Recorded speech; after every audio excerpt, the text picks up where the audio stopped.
আচ্ছা বন্ধু, তাহলে ইব্রাহিমরে ফোন দিয়ে আইতে কই। আরে না না না, ওই ফকিনির এই জায়গায় ফোন দিয়ে আনার দরকার নাই।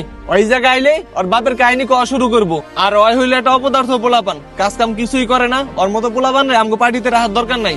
আরে বন্ধু, তুই ঠিকই কইছস, আর এক পয়সারও মুরুদ নাই, আর ওরে আমরা বন্ধু বানায় আলাইছি।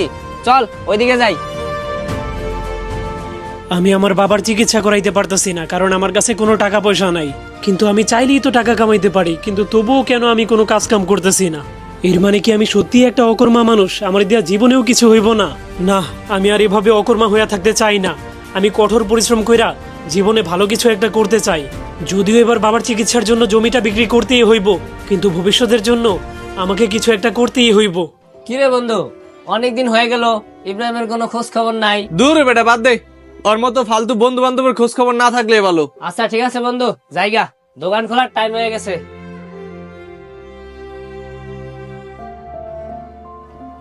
জলদি করি, না হয় আজকে দোকানে যাইতে লেট হয়ে যাবো। শাইন ভাই, আরে ওটা কি হয়েছে, এত তাড়াহুড়া করতে আসছ কে? পানি নিয়ে আমু, পানি খাবি? আরে ভাই, ইব্রাহিম তো সরকারি চাকরি পেয়ে গেছে। আমরা ওর কলেজের বন্ধু, ওই আমগরে একবারও জানাইলো না। তাইলে চল ওর বাসায় যাই। ওই সরকারি চাকরি পাই আমগরে ভুলে গেছে। ল তাড়াতাড়ি। ওই শাইন, ওই দেখ ইব্রাহিম। ওই ইব্রাহিম, দাঁড়া দাঁড়া। কিরে, তুই হঠাৎ করে গ্রাম থেকে নিখোঁজ হয়ে গেলি, 7-8 মাস ধরে তোর কোনো খোঁজ খবর নাই।